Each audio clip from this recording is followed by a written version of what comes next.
Petit test de micro, bienvenue sur le point G. Et bienvenue Zonzon. Il faut que t'évites de parler comme ça aussi près, parce que ma voix ensuite est différente. Désolé si tu n'as pas de charisme vocal.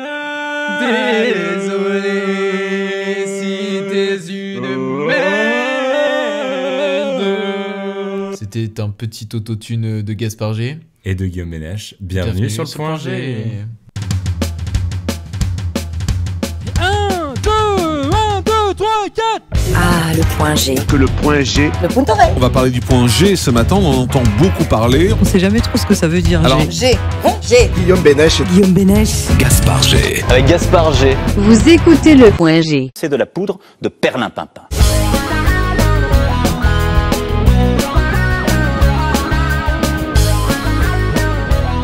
Malheureusement, aujourd'hui, nous avons une mauvaise nouvelle à vous annoncer. C'est le décès De la voiture de mon papa. En hommage à celle-ci, nous avons décidé, de renommer ce podcast La voiture de papa. et surtout de faire un débat sur le carburant et les gilets jaunes. Oui, c'est pas mal. Au sommaire de cette émission, un débat, chers amis, puisque vous nous l'avez demandé. Ça fait quelques épisodes déjà que le débat est absent du point G. C'est le retour des vrais super méga gros coups de cœur, le retour de vraies actus. Bref, c'est le retour du point G en bonne uniforme. Et pour commencer cet épisode, évidemment, c'est le JT, comme d'habitude.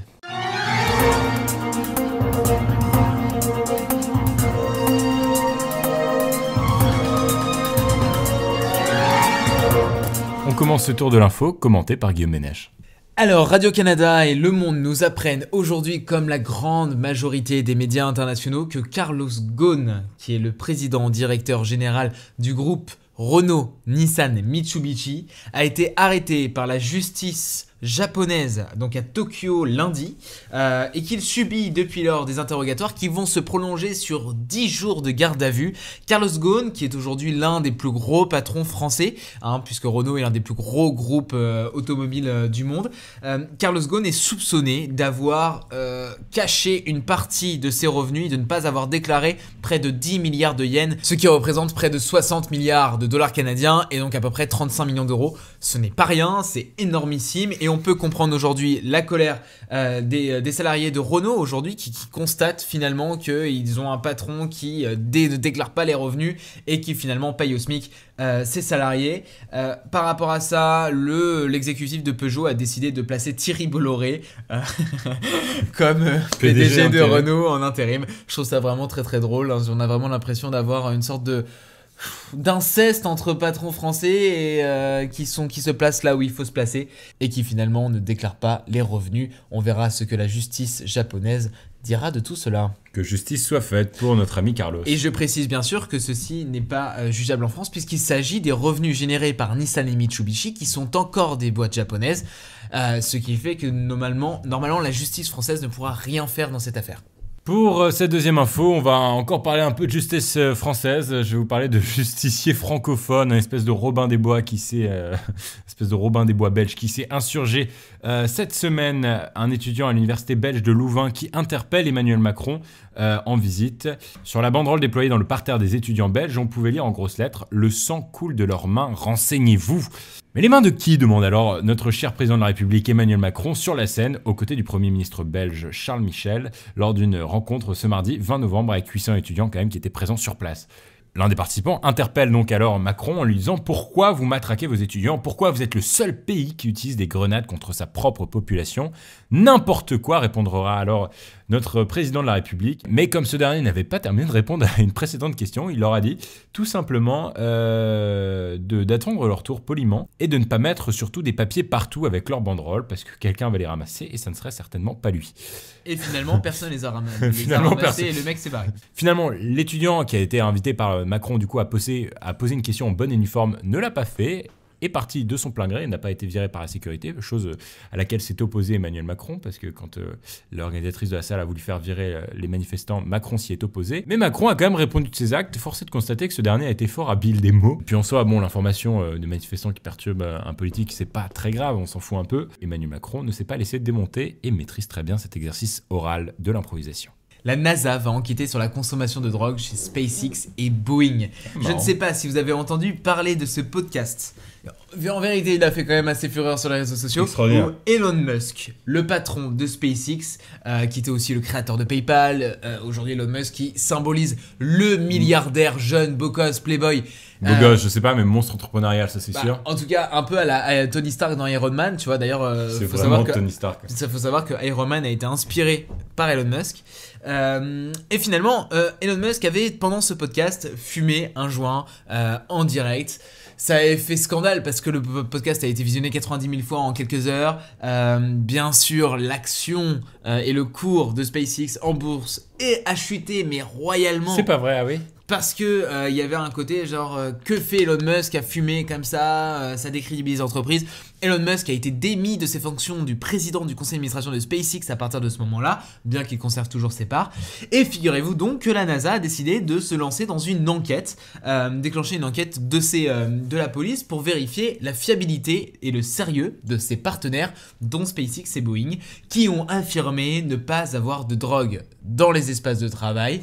Bien sûr, Elon Musk n'a pas encore réagi au moment où je vous parle, mais en tout cas, ça risque d'être assez marrant dans les prochaines semaines et surtout de voir comment ils vont se sortir de là, puisque cette affaire pourrait être dramatique pour SpaceX, puisque la NASA offrant une partie de ses infrastructures pour le développement des fusées SpaceX, ça provoquerait quelque chose d'assez grave, puisque cela provoquerait tout simplement la faillite de l'entreprise. Et pour ne pas déroger à la règle, je vais faire une petite transition nulle. Moi, j'ai encore envie de vous parler de la folie américaine. Bah si, c'était une transition, mais vraiment. Un homme a été tué, là, aujourd'hui. Franchement, il s'est fait tuer, découper. Genre, Un homme a été... Non, mais on permet de rigoler parce que c'est assez risible comme mort. Un homme a été tué par la tribu isolée des sentinelles qu'il tentait d'approcher. Tu connais les sentinelles, Guillaume? Non. Alors les sentinelles, c'est un peuple chasseur-cueilleur qui vit coupé du monde. Alors a priori, chasseur-cueilleur, tu vois, c'est pas très très effrayant. Sauf que ces derniers vivent quand même coupés du monde extérieur depuis des millénaires sur l'île de North Sentinel dans les îles Andaman. C'est où ça? C'est un archipel dans l'océan Indien, rattaché à l'Inde, souvent décrite comme la tribu la plus isolée de la planète, coupée de la civilisation et hostile au monde moderne. Ses membres vivent en autarcie depuis des siècles sur cette île que l'État indien interdit depuis 2010 d'approcher à moins de 5 km, tellement c'est dangereux. Alors c'est assez dingue ce peuple de schtroumpfs, de petits Gaulois mais indiens. Ce peuple de chasseurs-cueilleurs qui compterait une quarantaine de personnes tout de même, s'attaque d'ailleurs à quiconque pose le pied sur sa petite île de la mer d'Andaman. Le 16 novembre, c'est John Shaw, un globe-trotteur américain de 27 ans venant d'Alabama, un espèce de Christopher McCandless, je veux dire Christopher Castaner, mais c'est un aventurier aussi, voilà. Remarque. Mais Christopher McCandless des temps modernes, venant d'Alabama, a été encerclé et tué à peine arrivé sur l'île. Il avait payé des chasseurs pour le transporter jusqu'à ce lieu, situé au large, à une cinquantaine de kilomètres à l'ouest de la ville de Port Blair, là où il séjournait. Mais il a évidemment fini le trajet seul, en petit canoë. Son corps a été retrouvé, traîné, une corde au cou et surtout criblé de flèches. Mais que diable allait-il faire dans cette galère? On passe au débat. Et si c'était le moment du grand débat? Tout ça afin que vous soyez mieux éclairés dans 2 heures. Bon débat. Mais juste avant le grand débat, j'aimerais dire bonjour à quelqu'un que tu connais, Guillaume. Ah ouais? Quelqu'un qui m'a beaucoup parlé de toi. Ah ouais? Ta maman? Non, mais c'est une maman. La maman d'Isia? Oui. J'ai eu Laurence hier au téléphone. Pourquoi tu es honte? J'ai eu Laurence, la maman d'Isia, hier au téléphone, qui nous disait oh là là, le projet c'est moins long qu'avant, etc. J'ai mis ça sur ton dos, j'ai dit oh écoutez, Guillaume est débordé. Voilà, c'était le petit coucou de la semaine. Voilà. Oh, c'est pas mal, ça. C'est pas mal, le petit coucou de la semaine. Le petit coucou de la semaine à Laurence. C'était le petit coucou de la semaine. Et c'est parti, nous allons aujourd'hui parler d'un sujet que vous connaissez. D'un sujet qui terrorise la France depuis quelques jours, d'un sujet qui empêche Guillaume de dormir correctement.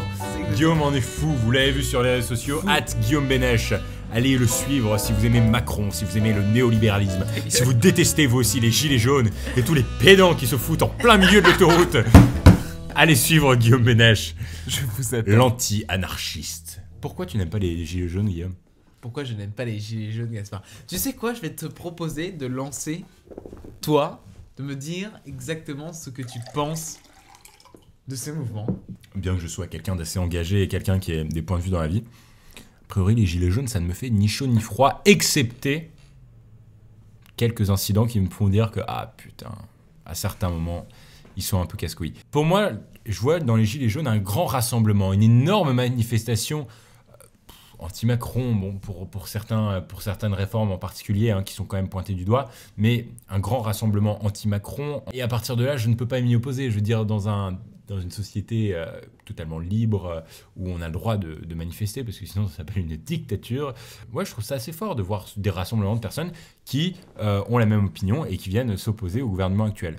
Pourquoi pas? Ceci étant dit, les débordements qui a eu lieu, parce qu'ils sont trop nombreux sur les réseaux sociaux, on peut le voir soit sur les réseaux... Enfin, en fait non, c'est des débordements qui ont lieu à l'intérieur des manifestations, mais qui sont ensuite reliés par les réseaux sociaux. Des débordements racistes, on voit des gens insulter une femme noire au volant. Je trouvais ça tellement d'un autre siècle, vraiment, cette histoire où les manifestants ont tapé sur la voiture alors qu'il y avait une gamine à l'intérieur et où la mère a simplement foncé dans le tas et évidemment une personne est décédée dessus de ça. Pour moi, la mère n'est pas coupable. Il y a tout un tas de choses comme ça. Après, si tu me parles de gilets jaunes qui font la chenille sur un passage piéton dans la petite commune de Blois, pas de problème. Moi, j'ai envie de sortir un petit exemple avant de vous expliquer exactement mon point de vue. Prenons l'exemple de Jacques. Jacques, c'est un Parisien. Jacques, il vient d'acheter une voiture à 14 000 €, une Peugeot 208 1,6 Blue AHDI 100 allures. C'est le nom de la voiture. Une voiture qui a 5 chevaux, qui roule au diesel, qui a 50 litres de réservoir pour l'essence et qui fait du 3,5 litres au 100 km/h. Jacques a envie d'aller à Clermont-Ferrand. Jacques va donc partir de Paris pour aller à Clermont-Ferrand et faire 400 km. Le prix du diesel aujourd'hui est en moyenne à 1,45 € le litre. Jacques va donc dépenser 20,30 € pour faire son trajet. D'accord ? Si Jacques ne respecte pas les limitations de vitesse, Jacques paiera 26,10 € en augmentant de 10 à 15 km/h en augmentant son allure de 10 à 15 km/h.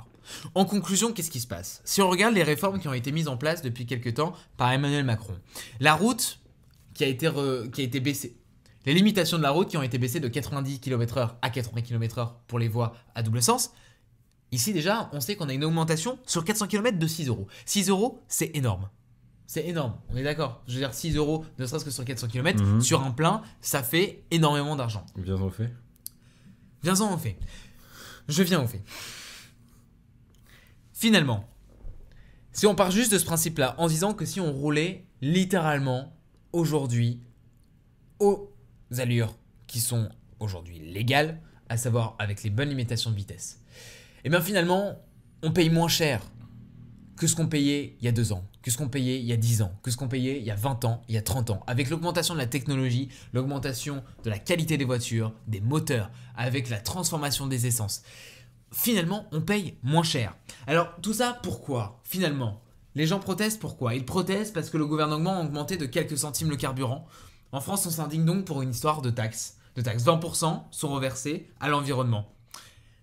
Finalement, 20% sont aussi... 40% vont à l'État pour le budget global, qui finance les routes, les services publics, les aides sociales. 40% aux collectivités locales, qui financent les routes aussi, les services publics aussi, et l'éducation. Finalement, moi, je trouve ça assez drôle de remarquer cette bêtise humaine. L'État peut-il fixer vraiment le pétrole comme il entend? On critique l'État, mais derrière, sait-on vraiment que finalement, le pétrole est indexé sur des prix qui sont fixés par l'étranger? Nous, aujourd'hui, en France, on est en incapacité totale de produire du pétrole nous-mêmes. On est obligé de l'acheter à des pays étrangers, et notamment à l'acheter au Moyen-Orient, comme on achète le gaz à la Russie. Ça fait que forcément, on dépend d'une économie qui n'est pas la nôtre. Donc, on ne peut pas, nous, choisir les prix du carburant puisqu'on l'achète à un autre pays. Ça fait qu'à partir de ce moment-là, l'État est obligé, avec tout ce qui se passe d'un point de vue géopolitique et économique, au Moyen-Orient notamment, est obligé d'augmenter légèrement les taxes pour pallier en fonction des variations économiques. Parce que imaginez aujourd'hui vous payez 1,45 le litre de diesel, peut-être que dans 2 semaines vous allez le payer 1,20 et dans 3 semaines 1,80. Ça fait que l'État est obligé de faire des variations pour permettre à avoir une essence qui reste quand même à un prix assez fixe. Finalement, on a quoi? On a des gilets jaunes qui sont d'une manière absolument autoritaire face aux Français. Ils bloquent la route, ils empêchent les gens d'avancer. Ils empêchent les gens d'avancer qui ne portent pas un gilet jaune. Mais ça veut dire quoi? Où est notre liberté? Où est la liberté du Français qui a envie de se rendre à son travail, qui a besoin de se rendre au supermarché, qui a besoin de faire une course, qui a besoin d'amener sa fille chez le médecin? Où est justement la liberté d'un Français qui se retrouve face à des gilets jaunes, à des mecs tout simplement débiles qui bloquent la route? Oui, manifester, la manifestation et le fait de manifester est un droit en France, il faut le respecter. Manifester sur des rues, dans des voiries, manifester devant des endroits publics comme ils ont pu le faire devant l'Elysée, manifester en bloquant des péages et en offrant la gratuité aux Français. Oui, je dis oui et je dis oui, mais bloquer des gens qui sont là, qui ont l'obligation d'aller travailler, qui n'ont pas pu le faire le samedi 17 novembre, qui n'ont pas pu le faire le dimanche, qui n'ont pas pu le faire le lundi, qui ont besoin de ça pour vivre, eh ben je trouve ça lâche, je trouve ça ridicule et je trouve ça complètement con parce que finalement, si on regarde les réformes qui sont en train d'être mises en place, l'augmentation n'est pas si énorme que ça. Et moi j'ai envie de vous dire, quand on critique l'État en disant qu'il ne fait rien pour l'écologie, mais que derrière on critique les taxes qui sont mises en place aussi pour l'écologie, eh ben je trouve ça complètement débile. Ça s'appelle du populisme. Et voilà, et je suis contre. Big up à tous les Français qui, comme moi, n'en pensent pas grand-chose. C'est l'heure du super, méga, giga. Super méga coup de cœur. Moi, mon super méga gros coup de cœur de la semaine, il est... Putain, j'ai l'impression que je vais vous parler de Casimir après que Guillaume se soit emporté un comme ça sur les gilets jaunes. Cette semaine, j'avais envie de vous parler de 10%. 10%, c'est quoi? C'est une série au tip top. C'est la saison 3 qui est sortie la semaine dernière, du moins le premier épisode avec Jean Dujardin d'ailleurs.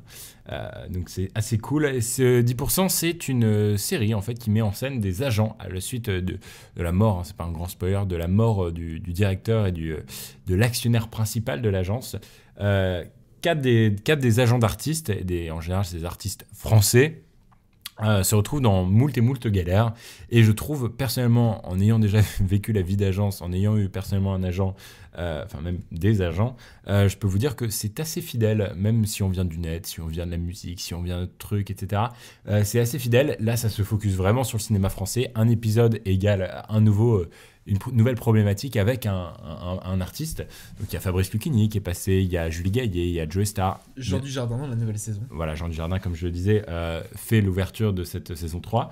Et voilà, c'est très cool. Si vous ne connaissez pas, je vous invite à le voir. Tous les épisodes sont désormais disponibles sur Netflix. Et si vous venez du Canada, ça s'appelle ici Appelez mon agent. Non, c'est vrai. Oui, c'est horrible. Je sais pas pourquoi. Parce que 10% étant évidemment la part que prennent les agents sur les cachets des artistes. Super méga coup de cœur. Je vais vous parler de Lord of War. C'est un film au Québec, Seigneur de guerre. C'est un film franco-germano-américain qui a été écrit et réalisé par Andrew Niccol sur le trafic d'armes et qui est sorti en 2005. Son acteur principal, qu'on connaît tous, Nicolas Cage, est incroyable dans ce film. C'est l'histoire d'un homme, Yuri Orlov, et de son frère Vitaly, qui sont nés dans l'Ukraine soviétique durant la guerre froide. Finalement, leurs parents immigrent aux États-Unis, à New York pour être précis, et ils vont tenir un petit restaurant. Ils sont passés pour juifs parce que c'est toujours plus facile de se faire passer pour juif quand on quitte l'Union soviétique. Et ils vont s'installer voilà, comme ça aux États-Unis, essayer de vivre dans un petit resto, ne pas faire d'argent. Et puis il y a de plus en plus de tueurs à gages dans le coin, à Brooklyn à cette époque-là. Ils savent pas comment faire, etc. Et à un moment donné, le personnage interprété par Nicolas Cage, Yuri Orlov, va découvrir que l'arme à feu est un business de malade. Tout simplement parce qu'il va voir des gens se faire tuer autour de lui et qu'avec une simple balle, les gens en auront toujours besoin de balles. Et donc finalement, il se lance dans le trafic d'armes et il essaye de trouver un moyen de fournir des armes à tous les pays les moins, comment dire, les moins dignes, type le Libéria et ce genre d'autres pays un peu glauques. Et c'est un film assez impressionnant parce qu'il montre à quel point finalement tous les États sont soudés les uns aux autres pour vendre des armes aux plus faibles, parce que c'est en vendant des armes aux plus faibles qu'ils arrivent à régler des guerres, puisque quand il y a deux pays qui s'opposent et qu'on vend des armes aux deux autres pays, on sait que les deux autres pays vont s'entretuer avant de trouver finalement un accord de paix. Ça présente pas mal de choses. On a l'impression d'avoir justement un trafiquant d'armes qui n'en a absolument rien à faire de sa famille, de sa vie, qui est addict à ça, qui ne peut plus, limite plus s'en sortir, qui voit ses proches mourir, mais qui finalement ne sera jamais arrêté par la police. C'est vraiment impressionnant à quel point ce film est bon. Il est extrêmement bien tourné, il dure 122 minutes, ça se voit vraiment très très bien avec un petit verre de vin blanc sur votre canapé, et finalement quand vous le finissez, vous vous rendez compte que le monde est cruel. Super méga coup de cœur. Du coup on se casse. On dit au revoir, c'est fini. On se retrouve la semaine prochaine, toujours au même moment, toujours à la même heure, toujours au même endroit. C'était Le Point G, animé par Gaspard Grandpré et Guillaume Ménage. Bisous bisous bisous.